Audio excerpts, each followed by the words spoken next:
Hi, and welcome to the Princeton Spine and Joint Center podcast. I'm Scott Curtis. I'm the Director of Sports Medicine here for the practice. I just had a fantastic conversation with Dr. Payal Patel, who is the Director of Physical Therapy and co-founder at Adapt Performance and Rehab in Lawrence Township. Payal Patel is a fantastic physical therapist who has a passion for getting active adults engaged in the activities they want to do. So that's what we talked about today. We had a great conversation about active adults who may have suffered an injury, and what are some steps to evaluate them, treat them, and get them back to doing what they want to do in a pain-free manner. So if you're an adult who is active or wants to become active, I highly recommend listening to the conversation that we had, and I really hope you enjoy it.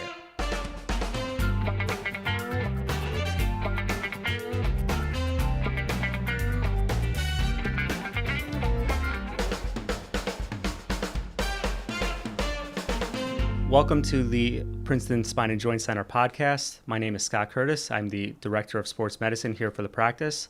I'm privileged to have a special guest here, Payal Patel from Adapt Performance and Rehab, currently located in Lawrence Township. We're going to have a great conversation talking about active adults and how we could get them back from injury to things that they want to do. So Payal, thank you so much for joining us. Thanks for having me. We're going to be talking today about active adults.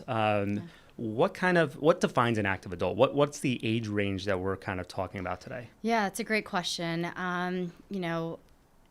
It's such a vague term. Mm-hmm. We always talk about how active adults, in my opinion, is somebody from, we'll say, even low down 25 years old, Sure. all the way up to maybe like 60, 65, depending on how active you remain as you get older. Right. And, I consider active adults people who like to stay, mobile, get outside the house, Yep.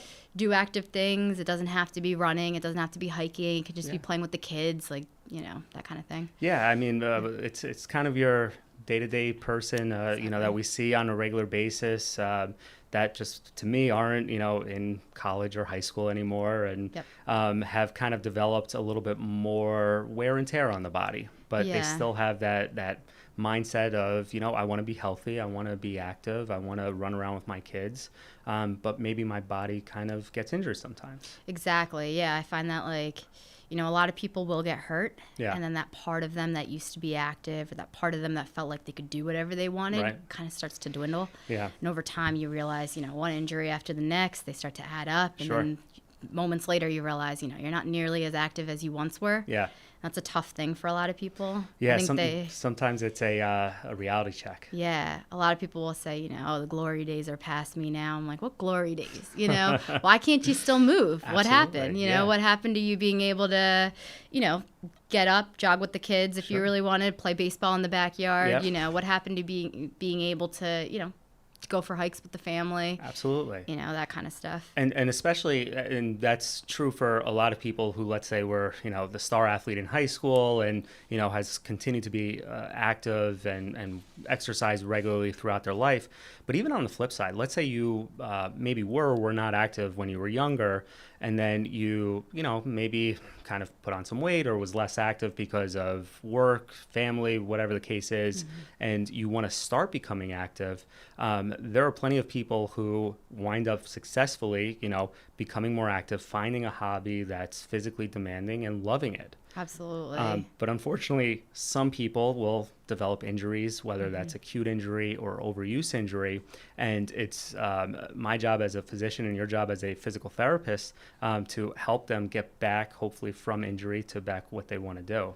Yeah, absolutely. I mean, that's just it, right? So we see a lot of people who will say, either I used to be active and now I'm not for X, Y, and Z reasons. Right. Or we'll see a lot of people that'll say, I never really was. Yeah.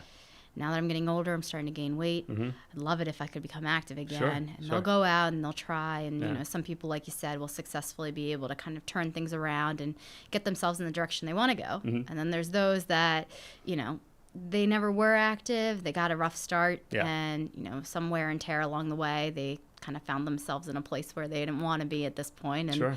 it can be tough to get going. Yeah.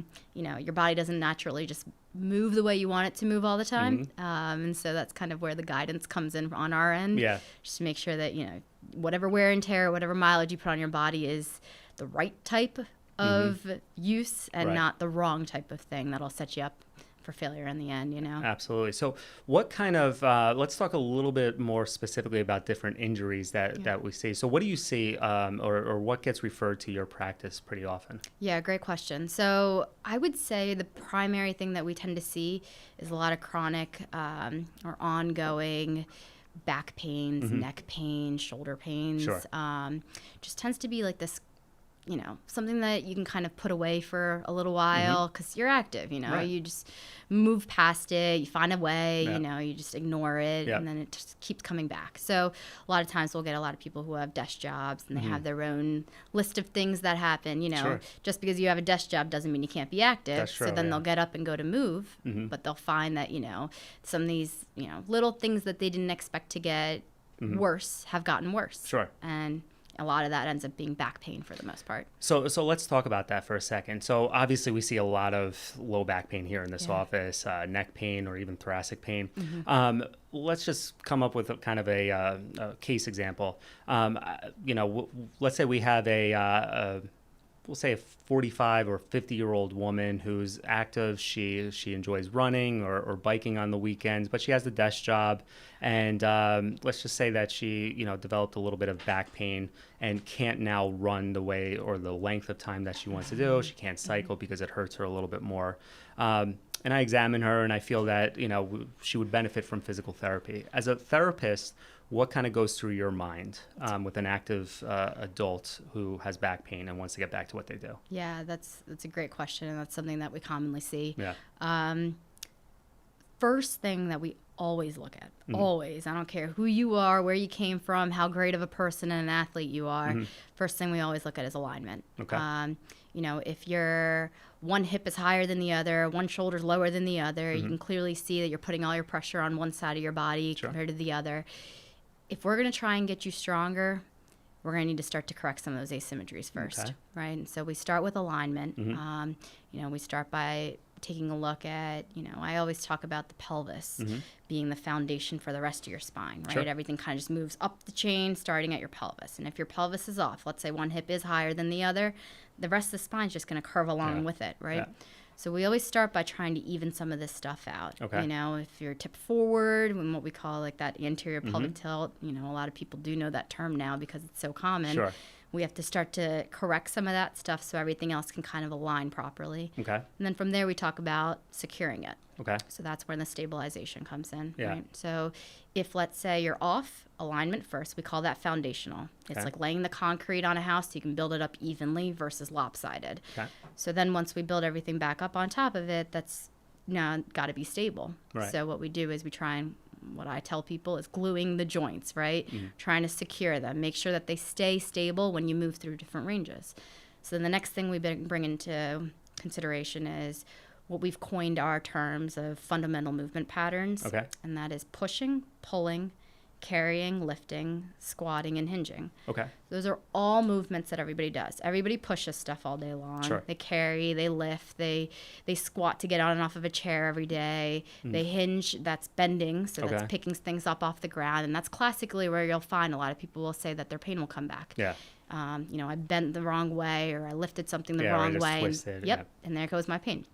So what we do is we'll make sure you're aligned properly as you go through all those movements and that you're secure as you do them all. Okay. And that's your everyday stuff to start. You got to be able to be good at the everyday stuff before Right. we can move on to the Yeah. running part of it, right? Absolutely. So once you're good with your everyday stuff, that's when we start to get into more of the whatever active thing that you want to get back to doing. That's where we'll spend our time. So for people who want to get back to running, we got to make sure that your joints are stable as you start taking that type of load, that you've got the ranges that you need, you push off properly, you decelerate properly, that you can then find the endurance that's needed in order to give you that length of time that you need as well. Yeah. So we kind of make our way through those progressions until you're at the point where you're back at that active lifestyle that you want. Yeah. Without things like, without little things coming back in the way. I love the house analogy that you use of building the foundation because when an athlete, and look, in my opinion, if you're doing the recommended exercise that the CDC and all the guidelines are saying, if you're doing 30 minutes of vigorous exercise most days of the week, to me, you're an athlete compared to the rest of the population, because most people don't do that, right? But the athletes are so goal oriented to get back to what they want to do, right? They don't think about how their pain or their dysfunction is impacting their day-to-day life. So the fact that you start with basically your examination and your inspection of the alignment, you're inspecting different muscle groups to see is one weaker than the other. That's the foundation that you have developed. I think that's a great place to start. And then transitioning, identifying what's the issue from a structural standpoint and a functional standpoint within the body, and transitioning that first to correct that, and then transitioning that even further to the day-to-day activities. I think that's the first and foremost thing that you need to do in order to get you back to running. It's like you can't teach somebody to run without teaching them how to walk or crawl ahead of time. So it's baby steps. Sometimes, especially athletes who have a go, go, go mentality, that's very frustrating. Absolutely. Yeah, we run into that problem too. So how do you deal with that? Yeah, no, that's a great question. So it's funny. So it's mandatory now at our company. Okay. Everyone has to do a free 60-minute consultation to start. No one gets to start until they do it. All right. And the point of it is for us to first figure out what's going on. Okay, is this something we can help you with? Second, it's to figure out what kind of severity are we dealing with here, meaning how long have you been going down this road, maybe before you even knew it was happening, right? And then what kind of work or what kind of energy are we going to have to put into each of these phases? Sure. Some people kind of skip over the first phase and move on to the second. Some people are going to need a heck of a lot of time in the second phase of the journey, right? Absolutely. And so we kind of have to figure out where are we missing what. Okay. And then from there, what we do is the last part of this consultation is setting out the goals. Okay. And then we list out 3 mandatory goals. And for some people, it's like, pulling teeth. Yeah. And this helps us determine where do we need to go to complete your plan of care. Okay. Meaning, what do we need to make sure that you're back to doing for you to feel this was 100% successful and worth your time? Okay. For some people, that's playing in the backyard with their kids. Sure. For some people, that's running marathons consistently without pain. Right. For some people, that's, just playing in the tournament next weekend. Yeah. And everybody's so different with this type of thing. Yeah. But what we'll do is in that consultation, we'll talk about tempo. Okay. So how are we going to talk through this the rehab process, right? What can we expect for your results to look like week 1, week 3, week 6, week 10, whatever you're going to be. Okay. And from there, every session that we have, it's not to get too granular, but every session that we have is going to be one-on-one with you for the full hour. That's great. So that being said, every session changes and it evolves every time you come in the door. Yeah. So for those people who, especially athletes, especially those active adults that are like, I don't have time to come to you 3 days a week. And I'm like, great, because nobody comes to see me 3 days a week. So what we do is instead, we'll do as much as we possibly can within that hour. The next time you come in, we reassess every single session. You reassess, you give you the next step. Yeah. We reassess, you give you the next step, right? Yeah. So every session is a step-by-step progression. So that is really great for those athletes who are like, I don't have time to kill. I got to go. Absolutely. I think the athlete mentality in a lot of cases is go, go, go. I got to do this. I have to make this time. Otherwise, it's considered a failure, right? Right, yeah. I love that you're setting expectations right off the bat. I try to do that too. So when I'm prescribing physical therapy or I'm doing an injection or I'm starting a medication, I will try to set the time frame that I expect them to have any kind of meaningful results, because in their mind, if their expectations are different than mine as a physician, you're going to fail. Even unless their expectations are a lot worse and mine are better, then they're pleasantly surprised that they're feeling better quickly. And I look like a hero. Yep. And I always like that. But more often than not, their expectations may be a little bit higher than what I am. So the fact that you're setting realistic expectations up front is something that is super important, not just for them to feel better overall, but for them to trust you, I think, right? Yeah. Because if you and the patient have different expectations, and they're not meeting those expectations that they have, but they're meeting your expectations, they may not trust that you're on the same page with them. So communication and goal setting, I think, is super important for really any kind of physical therapy or intervention, but in particular with people who are more active and are not used to being injured or laid up or not doing the things they want to do. Yeah, it's so true. I mean, it's so true. I mean, I used to treat, we'll say, when I first got out of PT school, I was eager to work with everybody. Yeah, of course. I'm like, yeah, I got this. Yep. I can do this. So I would jump right into the plan of care and just get going, right? 3 weeks later, you realize, you know what? You're probably not where I thought you'd be in 3 weeks, right? Yeah. And then you're like, oh, crap. Yep. This person's been coming in for 3 weeks now. Yeah. You know, and then you have to back up a step. Exactly. Yeah. So from years, you realize, years of practicing, you realize, you got to set it in the beginning. Sure. Before the patient ever commits to having to come see you. Mm-hmm. You know what I mean? This is as much them picking a physical therapist as it is me picking a patient. Yeah, absolutely. And we will actually use these consultations for me to say, you're not my person. I'm sorry. Yeah. I'll send you somewhere else. Okay. And that is because if the expectations don't align, we're not going to be happy, not week 1, not week 12. Exactly. You know what I mean? Yep. And it's better for you to get started in a place where you feel like our expectations are perfect. We're on the same page. Yeah. We want the same things. We both know how this is gonna play out. Yeah. And then it makes it easier to create buy-in. Oh, absolutely. And that's super important to have just that trust and compatibility. So let's kind of shift, just talking about different types of injuries that some of these active individuals will get. In my mind, there's kind of, injuries or pain in general could be separated into 2 separate categories, acute and chronic.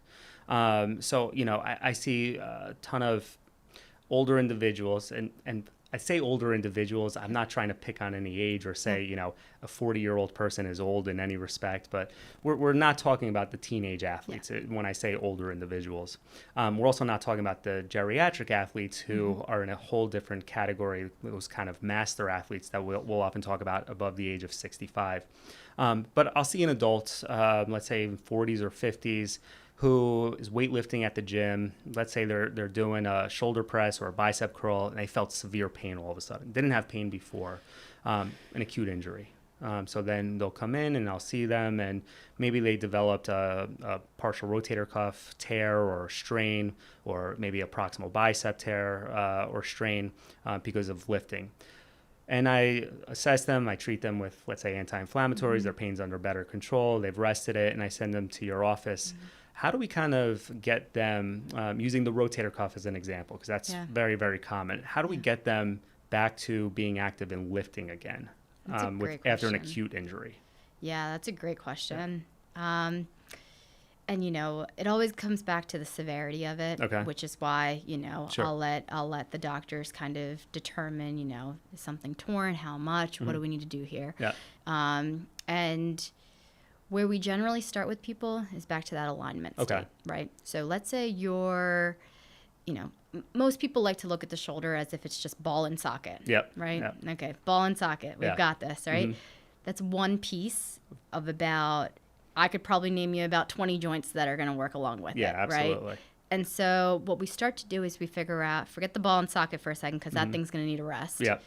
What else can we work on here, right? And so we talk about setting the foundation. Okay. So so not to interrupt you, but you're basically using the exact same model and evaluation process that we had for the low back for the shoulder. Exactly. Okay. Yep, exactly. Cool. So again, that concrete for the house better be poured properly, right? Yeah. So if you talk about the shoulder, I first go to the rib cage, right? So if you think about it, your socket, right, is part of your shoulder blade.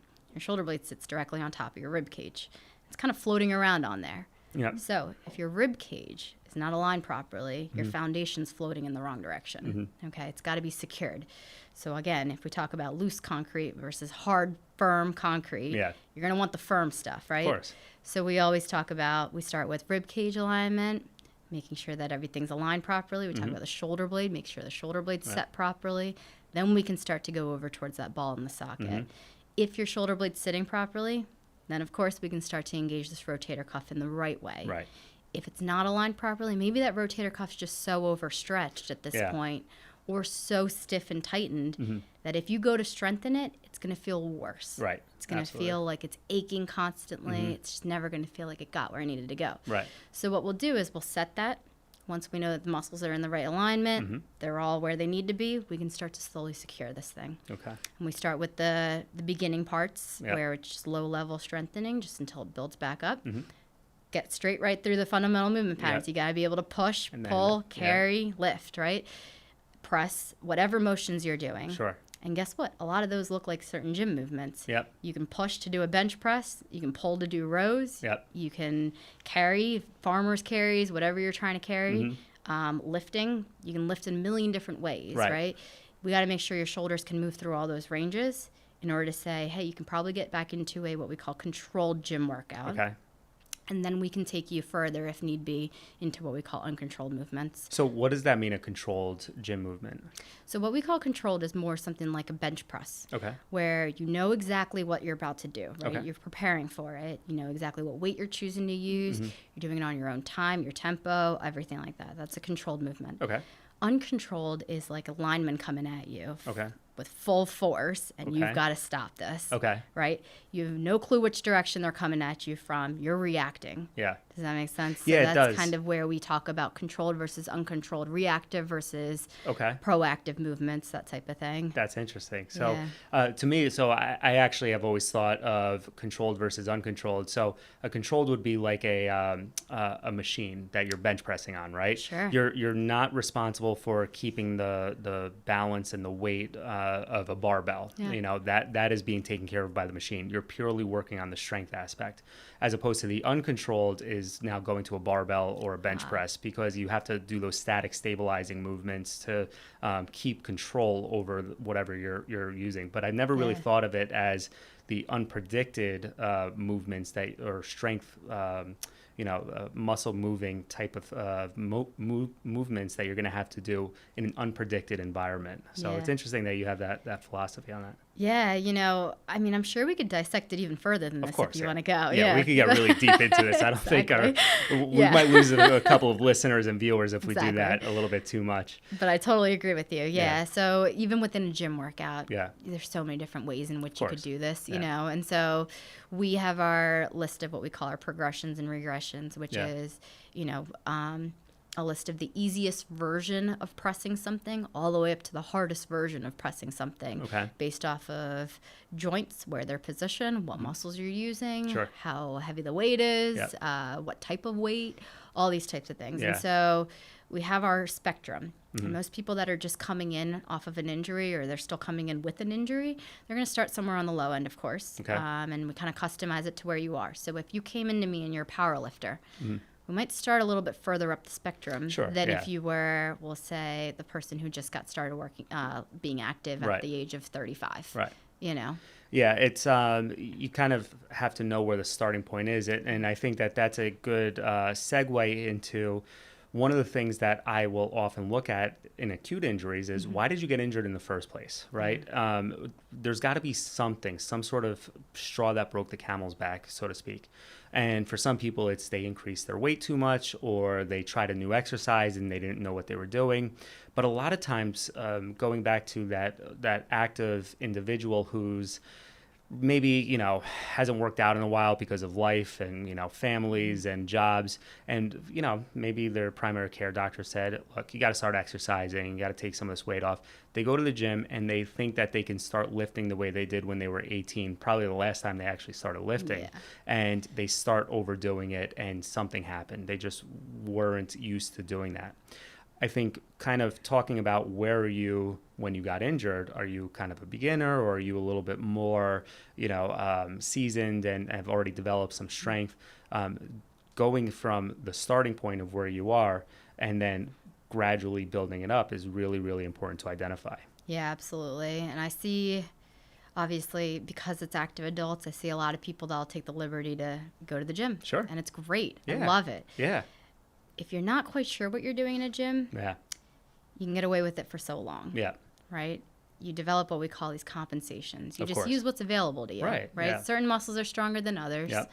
So you start developing the ones that are already strong. You underdevelop the ones that are weak. And then these imbalances turn into... It gets worse. Yeah. And then, so our job when you walk in the door is to figure out, A, where are these imbalances? Right. B, how do we down-regulate those things that have just been taking over completely? And how do we up-regulate these things that have just been sleeping for however long, right? Yeah. And so creating this solid foundation includes a lot of this, Yeah. you know, what's overworking and what's underworking, and then trying to find a middle ground for all of it. Yeah. And then, yeah, exactly. So you've got your high-level athlete who's probably not unfamiliar with being in a weight room, right? And we have to figure out, you know, are you still biasing certain stuff? Is that what got you hurt in the first place? And then for those active adults who, you know, are totally unfamiliar with the gym, it's almost easier sometimes. Yeah. They haven't developed all these compensations yet. Well, sometimes they have, sometimes they haven't. You know, it's interesting when you get an individual, especially one who's been lifting, let's say, for a long period of time, right? But they're lifting all the big muscle groups, the outward physical appearance, you know, the big biceps and the pecs, but they're not working, you know, the small muscle groups that when weakened or atrophied will really start to put more pressure on the spine or onto some of the other joints, and then they start to develop pain. Great point. But then they come to you and they say, Doc, I'm pretty healthy. You know, I'm strong. I'm lifting every day or every other day. How could you say I need physical therapy to strengthen things? I say, you're working out, you're strengthening muscles, but you're not necessarily strengthening the muscles to keep you out of pain. Absolutely. It's sometimes very difficult for an active individual to understand that. Yeah. We call it the difference between a Beachbody workout and a functional workout. Yeah. So, and I'm going to be completely honest with you, I think everybody's entitled to be vain. Sure. It's totally fine. Go work your biceps all day long. I'm cool with it. You're in the gym. Great. Yeah, go for it. I don't care. But what'll happen is if you start to play favorites, you pick certain muscles because you only know how to work those out, you know, I guarantee you don't know how to work out every single muscle in your body in isolation, right? You know, this is what physical therapists go to school for, trying to figure this stuff out, right? So what we talk about is take a step back in the way that you're working out, okay? Let's think, how can we work multiple muscle groups all at once without isolating one, a certain few, right? So we'll try and reincorporate how to do, how to get back into functional training instead, and a little bit further away from that Beachbody workout, as we like to call it. So what's can you give me an example of a functional movement that incorporates multiple muscle groups that you'll use, let's say for somebody who has back pain? Great. Yeah, great question. So, so if you've got back pain, there's probably a few muscle groups that have gotten overly worked and underworked for you. It's a good chance your quads are really tight. That's the muscle in the front of your thigh, right? There's a good chance that your hamstrings, which sit in the back, maybe your glutes as well, are totally underworked. They're maybe just not in the right position to even work right now. They're not aligned properly, and you need to start to get them to support your back. There's probably a good chance you've got, you know, maybe a really tight groin. You've got, you know, certain imbalances, right? So what we'll do is we'll first get you aligned properly. And then I'll probably teach you how to squat again. Getting on and off of a chair. Getting on and off the ground, that kind of stuff. Hinging, learning how to bend, which is, again, functional body movement type stuff. I'll teach you how to, we'll say, push your body weight like a push-up. I'll teach you how to pull your body weight as if you were rowing or pulling yourself up. I'll teach you how to carry your own body weight. We call that walking. But I could also teach you how to lift groceries, that type of a thing. There's always that like functional component to every movement that I think people figure is, okay, if I'm being completely honest, like less sexy of a training workout. Yeah, it's true. So it's, so a lot of people will say, I'd rather go into the gym and just do a bunch of bicep curls and tricep kickbacks and walk out. That's right. But they're still going to wind up in our offices with injury. Now, you mentioned a lot of these movements. Does the way you evaluate and teach the patient, does it change based on what their issue is? And as an example, let's say you are teaching squatting to somebody with back pain. How does your approach change to somebody who has, let's say, knee pain or hip pain in squatting? Absolutely. You know, it always depends on what the goal is. Okay, if you're trying to squat because you want to be a great power lifter, we're looking at something totally different than if you want to squat just to be able to play with your kids. Play on the ground with them, whatever it is, right? So what we do is if you've got some knee pain or hip pain, again, we got to get those joints secured. But before we do that, they got to be in the right alignment, right? So first alignment, of course. Second, we got to make sure these joints are secured. Right. And then when you squat, what we'll do is we'll try and make sure that your joints are in the right alignment for your bony configuration. Okay. Meaning, if you've got these really long thigh bones, if your femurs are insanely long, Right. okay, and your shin bones are not nearly as long, the way you squat is going to look totally different than somebody else, right? Sure. It's just going to look totally different. Let's say your ankles are completely locked up. Yeah. You're going to have a hard time getting all the way down to the ground without your heels coming up off Right. the ground. So what we'll do is we'll kind of dissect the form on a lot of this stuff, and we'll just figure out, where are you compensating? What are you compensating with? Right. Even things like, does your pelvic floor support your body weight as you come down? Yeah. And we'll just figure out how the muscle imbalances play a role in this, dissect it further. And of course, we don't let anybody say that you're good to go until you can do these movements. Pain-free, full range of motion, full symmetrically, strength. all that kind of stuff. Exactly. Yeah, and I completely agree. I think for me, I always look at what's the underlying issue here, right? Is it more of an acute injury? Let's say, you have an ankle sprain because you twisted the wrong way versus is this more of a chronic degenerative thing such as osteoarthritis? Yeah. Because the ankle sprain may get better and not be an issue for the rest of your life and you could be active. But the degenerative chronic thing may still always be there. And so a lot of times I'll talk to my patients about, look, you have arthritis or you have stenosis. That doesn't necessarily mean you're always going to have pain because of this. And there's ways that we're going to build up some of the surrounding muscles to offload the joint or offload the spine to keep you out of pain. Does your kind of the way you assess and the way you treat patients, does that change if they have more of a chronic or degenerative process? Yeah, it can. I think I completely agree with you that it's going to be a different outcome in the end. Yeah. What we'll do, though, is it's more about setting expectations. Right? Kind of goes back to that. Yeah, and I like to tell all of my active adults, like, you didn't mess up your body. Yeah. You used it. Yeah, exactly. You know what I mean? Yeah. You used it. You lived a life. Yeah. Good for you. Bravo. Exactly. Pat on the back. You Yeah. used it. Because a lot of people will live their whole life and never really use their body. Exactly. Right? And so what I'll try and say is wear and tear isn't a bad thing. Right. But you want to limit how much of it you do in your lifespan. Exactly. Right? A little bit too much is going to lead you in the wrong direction. That's right. So what I'll tell them, it's not a death sentence if you've worn it down, if you've got a little bit of arthritis. Right. You can live past it. Yeah. So what we'll do is I'll educate them on how to take pressure off the arthritis, how Okay. to open up these joints, Yeah. and then how to re-secure it and give it as much cushion as possible. Yeah. Some of that's going to be on your end with Yeah. what we do to cushion these joints, Sure. and some of it's going to be on my end with teaching you how to access these supporting muscles. Right. And then, at that point, let's say we're working with somebody who is a marathon runner and their knees have tons of arthritis in Yeah. them. It's going to be a tricky one, It will. right? It will be. And Yeah. so a lot of it's just, hey, here's what you can expect. Right. Here are quick things that you can do before the race, after the race, Yeah. things to keep keep your pain controlled, Sure. keep your knees from getting inflamed and swollen. Yeah. And yeah, a lot of patient education, I would say. Yeah, I think that's half the battle is Yeah. patient education. Sometimes with, I would say, the younger active adults that we deal with, it's the first time they're ever hearing that word arthritis or degeneration, right? And even if it's mild, some of them are like, "Oh no, this is a death sentence. I can't do what I want to do." And I'll whether you have mild arthritis and you're in your 30s or you have severe arthritis in your 60s, if you're active, I'll never tell an athlete, again, these people are athletes if you're working out even regularly, I'll never tell an athlete that you can't do something. Short of, something unstable where we need to let it heal, like a fracture, for example, then I'll say, you can't do this until it heals. But I'll never say, you can't go outside and run around with your kids because nobody wants to hear that. Yeah. I'll say maybe you need to modify things to reduce your pain. Maybe we need to do a little bit of work to strengthen some areas to reduce your pain. Right. But I still want you to be active. I still want you to do things. We just might have to maybe decrease the time you're doing an activity. So instead of running for an hour, we're running now 30 minutes at a time. And maybe you do it twice a day. Yeah. Still getting an hour of cardiovascular exercise, but we're just modifying it. Instead of running, on trails that are terrible on your knees and ankles, you go to a treadmill, and it might be a little bit more boring, but you're going to have less pain and you're going to be able to do it more. So there's certain ways that I'll educate patients on modifications when they start to develop kind of these chronic things.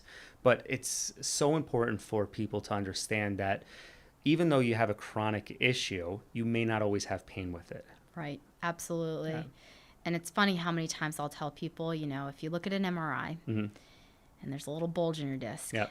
doesn't mean you should immediately have pain. Of course. Yeah. Never. Yeah. You know, they do these studies, I know that you know them, Yep. where, you know, they'll look at perfectly healthy people and they'll find disc bulges all the time. Of course, absolutely. Right? Tons of them. I always tell patients, and for our listeners who have heard me say this before, I apologize, but it's super important, right? We don't treat MRIs, we don't treat x-rays, we Right. treat people. Yep. And so that's so important too. Yeah. Exactly. And so, you know, we'll get a lot of people in the door who will just say, that's it for me. I have Yep. herniations. Can't do anything ever again. Done. Yep. Done with my life. Exactly. This is it. Yep. I'm Gonna be a old couch and I can't potato do and anything yeah. anymore. Yep. Yeah. And so what we'll do is we'll kind of spend some time, and I'll even talk to them about how, you know, just like anything else in your body, things heal. Yeah. Things move. Absolutely. You know, your whole body moves Yep. at the end of the day. We talk about repressurizing discs. We talk about containing your intra-abdominal pressure. We talk about pelvic floor pressure, diaphragmatic pressure. Yeah. And then from there, we can have a real conversation about what's a realistic outcome. Right. But if we can't discuss all these things in a more holistic way, you're capped at how much progress you're really going to make. Sure. Right? Absolutely. And so for some of these degenerative conditions that aren't going to go away, things like arthritis, we talk about what's realistic after we've done X number of things, looking at it as holistically as possible. And then from there, if we can't truly stop this arthritis from or not stop it, but we can, at the very best, we can stop it from getting worse. Yeah, or control the pain so that you're able to do the things you want to do. You know, it's patient education. That's what and setting the expectations is really what I think is the foundation, again, of trust and treating some of these underlying issues. But I think just because you start to develop wear and tear on the body based on an x-ray, even if you have mild pain, it's not something that should prevent you from continuing to be active. Exactly. And I think that that's what we really need to do a good job of teaching our patients about. And yes, you may have ups and downs in terms of pain. And when that happens, we have to identify, okay, what was the risk factor that you might have that caused your pain, your kind of acute on chronic pain, or is this truly getting worse, or is there a new injury, you know, that might have happened? That's kind of where I come in and physicians come in terms of diagnostics and, you know, doing a good history and physical. I think one of the important things that I always try to stress to patients is my job is to make an accurate diagnosis and prevent treatment options. And I always try to say that I prefer to do the more conservative things. You know, your body has a tremendous capability to heal itself to an extent.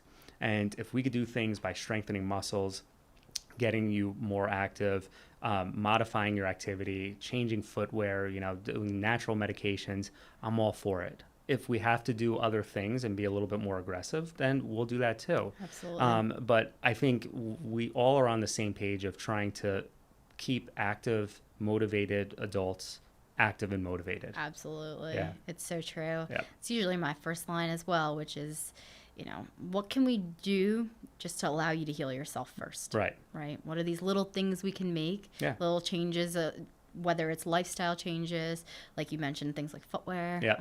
you know, even, you know, just how you take care of your morning routine Sure. versus your end of the day routine, Exactly, things like yeah. that. And starting with that generally is an easier step for 99% of people. Yep. You know what I mean? Absolutely. I don't think anybody wakes up one day going, man, I can't wait to get that spinal injection today. So You'd be surprised. Some people do say that if they're in enough pain. I guess that is true. Yeah. There's actually a decent amount of people who do say that, but that's because their pain is just so bad that they've tried all this, and unfortunately, for whatever reason, maybe because it's such severe pathology or there's something else going on. Right. They're just in too much pain to tolerate some of the exercises that we're talking about. Those are the people who jump out of bed, or not even jump out of bed. They crawl out of bed saying, I really can't wait to get this injection. And, you know, it's funny because I don't really see them on my end, which is great for me, that not is good. So great for you. If you're seeing them in that state, I'm hoping that they're coming back to see us first. Exactly. I tell patients all the time that the injections are really there to treat your pain, treat the underlying inflammation, but then it's the work under the guidance of a therapist or somebody who's working on the musculoskeletal system for the long term to strengthen the area and hopefully keep you out of pain. Just as if there was a structural issue. It's 50% the surgery, then 50% what you do with it. Sure. Right? So I completely agree with you. A lot of this stuff is just, you start with the most conservative approach, not having to get too crazy with whatever it is you're doing. And then, hopefully things start to heal. Yeah. It's what I tell all my athletes that have like ankle sprains, most people can heal their own ankle sprains. Yeah. You do a few balance exercises and it feels like it's starting to get back to where it needs to be. Most people can kind of stretch it themselves, loosen it up, get the swelling out of there on their own. And then what will happen is some people just kind of get stuck in this rut where the ankle's been swollen now for 6 months. Yep. Right? It's scarred down, it's tight, you Yep. can't move it, you can't do anything about it. Yeah. What happened to you that didn't happen to the other person, right? What happened to one person to make them bounce back pretty easily, and what happened to the other person to make them not have the same success? Yeah. So then we start to talk about what's not in your favor, what's imbalanced, Sure. and what all that kind of Yep. stuff. But body can heal, right? It can heal if you give it a chance to. And I always talk about the environment in which you give your body to heal, right? And so if your ankle isn't currently set up to heal itself, no amount of hoping and praying will take care of it. Yeah, that's true. Right? Yeah. And then I'll tell people if we can kind of open up the joint, again, correct these imbalances and allow that swelling to recirculate, allow it to move out of the way, maybe then you can start to heal it over time. Yeah, and creating the environment is really, really important, right? And part of that environment may be initial rest, right? Especially for people who are training for something. So marathon runners, for example, they have to stay on this strict schedule in order to get to their goal.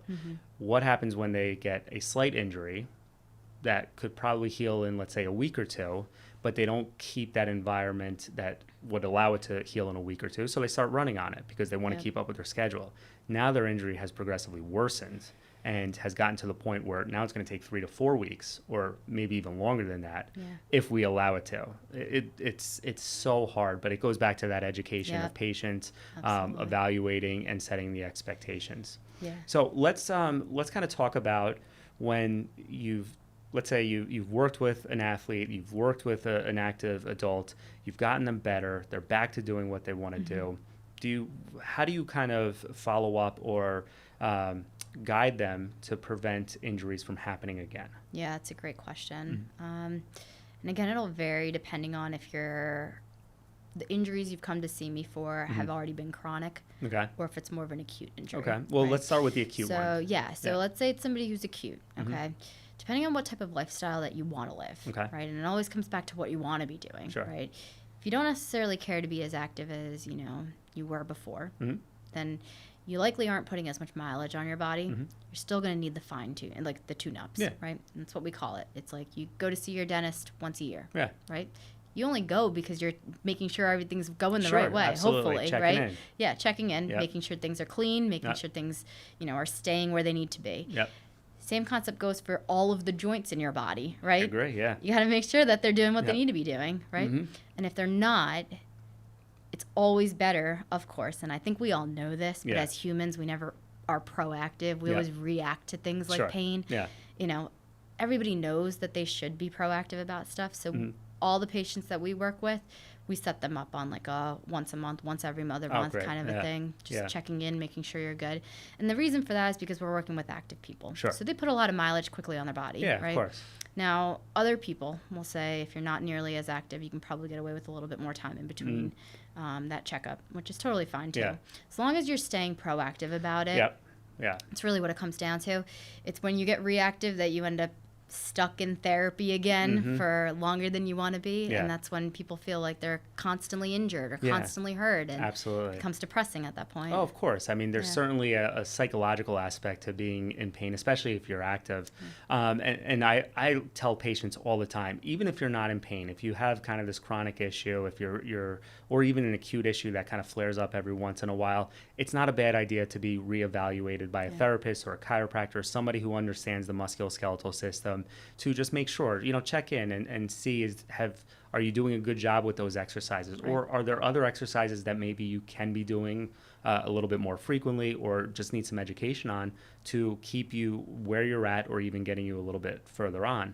I think that's something that I like your point of proactive versus reactive. People don't go to the doctor all the time when they're feeling healthy, right? But it's during those, well checkups that a lot of doctors will, make sure that they're staying well. Right. A little bit of prevention is a whole lot better than a lot of treatment. Absolutely. And so it's so important once you're done and feeling well to just check in every once in a while. Exactly. Yeah, I love Absolutely agree. And so do you guys at your office will also transition to performance, correct? Yeah, sometimes we'll do that for a few of our Okay. patients. So- Yeah, basically it's just the ability to really understand how to use your body properly after that. Okay. So once you're in that pain, out of the painful state, Yeah. you're still working with the therapist to make sure you can do your everyday movements. Okay. Then let's say now you're back into whatever active stuff you want to be doing. Mm-hmm. And we just have to make sure that you can stay and keep these joints strong the Yeah. way that they need to be, Yeah. right? And the unfortunate thing is if you walk into the gym one time, that's probably not going to stick with you for very Right, long, yeah. right? So there's that buildup that needs to occur, Okay. which some people are completely fine with, and other Yeah. people, again, it's like pulling teeth, right? Yeah, exactly. And so what we'll say is, how long would you like to keep feeling like this for? Yeah. Likely it's forever, For a long right? time, I don't yeah. think anybody goes, yeah, it's okay with me if it comes back in 5 years. No, yeah. So yeah, that's when we'll talk about, okay, what do we need to do to make sure that you properly use your joints and properly get them stronger? Okay. And we like to give the guidance to make sure that, your form is perfect when you do things like working out in the gym and, you're working out all your muscle groups, Yeah. not just those beach body muscles. Yep. And, you're making sure that, you have somebody with you should you need it, Okay.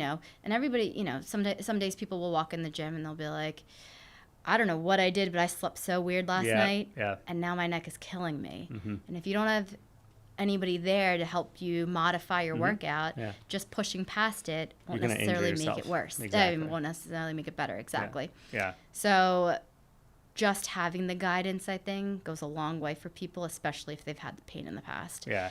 If you've been healthy, if you've always been healthy, you might not necessarily need as much guidance, Right. But once you've had it, it's kind of nice to have that extra set of eyes. Yeah. Absolutely. And I think that's really helpful. And again, it goes not just to the guidance, but the education and just, I think half the battle is just being aware of your body. And I think, all therapists and physicians who deal with the musculoskeletal system appreciate that. It's our jobs now to educate the patient on that too, who may not know that. So, obviously we've talked a tremendous amount about active adults. We've talked a lot about injury assessment, the healing process, and getting them back to hopefully what they want to do. Is there anything else that maybe our listeners or our viewers should know about in terms of anything that we might have missed that you could think of? No, I mean, I think the biggest thing that we spend a lot of time educating people on is it's not just aging. Yeah. You're not just aging. Right. Okay. Yes, you are getting older. We all do. But it doesn't mean that you're now at a point where your body can't still work. Yeah. I think a big thing that happens is people kind of get complacent. Sure. And then they start to feel defeated eventually. And they feel like, people around me are also feeling this way. And therefore it must be normal. Yeah. And so a big thing. You got to break that cycle. Yeah, exactly. Yeah. A big thing is that, if we can work with people all day long and help them get better, why is it that you wouldn't be capable of the same change? Yeah, absolutely. And so a big thing is just knowing you're not the exception to the rule. You can still get better too. Yeah. You have to just take the step of, consulting somebody who might actually be able to get you started. Right. And it's a then team from approach. there, Yeah. exactly. Absolutely. It's a great point to make, and I think a great way to kind of end the talk about being active adults. And I just want to thank you for coming on to this episode and talking to me about this, and thank the viewers and the listeners for spending the time and listening to us. Thank you. Yeah, It was thanks. great. Yeah. Had a lot of fun. Yeah, me too. Thanks. Thanks.